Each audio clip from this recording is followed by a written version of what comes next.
justement, puisque nous en sommes à l'organisation de chaque rite, Jean-Marc, pouvez-vous nous préciser l'organisation du régime écossais rectifié? Pourquoi régime? Alors, l'explication, en réalité, est fort simple.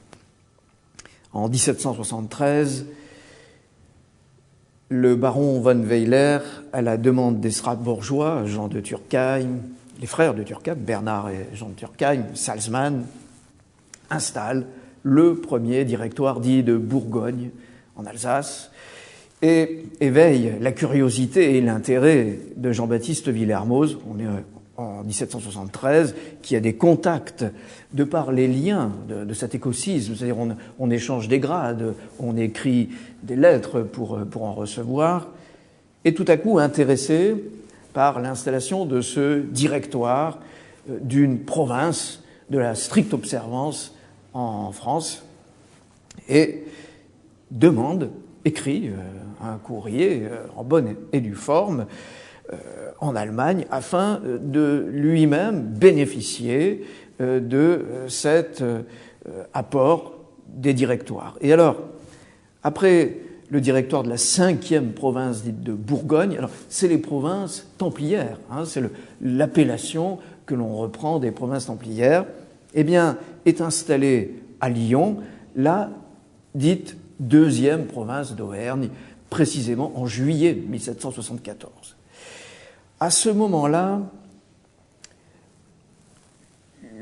l'écorce, l'architecture générale de l'ordre est composée, suite aux différents convents qui l'ont précédé, Colo en 1772, Brunswick en 1775, des affirmations, je dirais, un peu brutales et sommaire est peut-être un peu fort, mais en tout cas catégorique. Le but de l'ordre est de réédifier l'ordre du Temple, disparu malheureusement à la faveur de l'histoire. Mais Jean-Baptiste Villermoz, esprit curieux, qui est déjà, on l'a signalé tout à l'heure, depuis 1767, disciple de Martinez de Pasquali, voit très bien qu'il y manque. Et cela correspond aussi à ce que ressentent les autorités du régime, enfin du rite à cette époque. À savoir que l'on cherche des bases à cette initiation. Est-ce les Rose-Croix? Est-ce des Templiers secrets dissimulés dans des confréries inconnues? On va en Italie, on va en Suisse, on circule, et finalement les recherches restent vaines. L'idée géniale de Jean-Baptiste Villermoz, quelques années plus tard, 4 ans plus tard, en 1778, c'est la réforme dite du Convent des Gaules qui va structurer ce régime écossais rectifié ou réformé en 1778 en lui adjoignant comme mission la doctrine de la réintégration de Martinez de Pasquali en s'appuyant sur le cadre structurel de la stricte observance. Et à partir de là, le régime, car c'en est un, va diriger l'ensemble de ces établissements,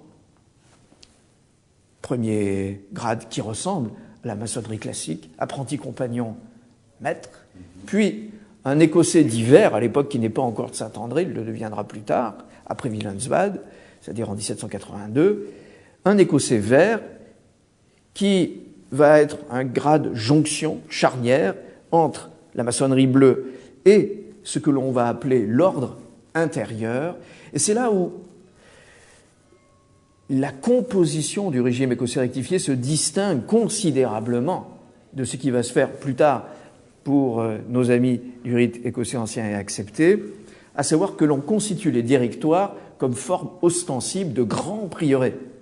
Et les grands prieurés, c'est quoi? C'est des structures qui dirigent pas simplement une chevalerie dont le titre du dernier grade, et non plus degré cette fois-ci, est de chevalier bienfaisant de la Cité Sainte, précédé par un grade intermédiaire, qui n'est en fait même pas un grade, mais un état probatoire, dirige l'ensemble de la structure, loge verte, loge bleue, et préside à sa doctrine, à son gouvernement et à la finalité de ses buts, car il y en a, on les abordera peut-être un peu plus tard. Donc voilà pour la structure, et ceci est pensé en France, à Lyon, en 1778, lors de ce fameux convent qui va bouleverser radicalement la stricte observance, au point de la faire exploser, et en même temps faire apparaître sur la scène de l'histoire un régime présenté comme un rite qui se pense comme singulier, unique, et qui se veut, prétention extraordinaire, être la perfection et le sommet de la maçonnerie écossaise.